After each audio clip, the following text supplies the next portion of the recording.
ஆயுதத்துக்கு எத்தனை மாத்திரை? அரை மாத்திரை. அது மாதிரி உயிர் குறியலுக்கு எத்தனை மாத்திரை? ஒரு மாத்திரை. உயிர் நெடிலுக்கு எத்தனை மாத்திரை? 2 மாத்திரை. மெய்யெழுத்துக்கு எத்தனை மாத்திரை? அரை மாத்திரை.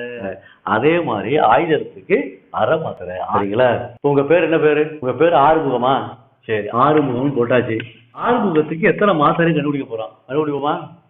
ஆவணா என்னது? நெடிலா? அப்ப நெடிலுக்கு எத்தனை மாத்திரை? 2 மாத்திரை. குறில் எத்தனை மாத்திரை? 1 மாத்திரை. மு 1 மாத்திரை. க 1 மாத்திரை. இம்முக்கு எத்தனை மாத்திரை? அரை மாத்திரை. எத்தனை மாத்திரை? 3, 4, 5, 5.5 மாத்திரை. ஆறுமுகத்துக்கு எத்தனை மாத்திரை? 5.5 மாத்திரை. ஆறுமுகம் வேற யாரும் இல்லை, எங்க அப்பா பேர் தான் ஆறுமுகம். சரிங்களா? அடுத்து கதிரவன் இருக்கு. என் பேர் கதிரவன் தானே. கதிரவனுக்கு எத்தனை மாத்திரை? 1, டி 1, ர குறில் 1, வ 1, இது அரை. அப்ப எத்தனை மாத்திரை? 4.5 மாத்திரை வருது. உங்களுடைய பெயர்களுக்கு என்ன செய்யுங்க? இங்க மாத்திரை கண்டுபிடிக்கலாம். சரிங்களா?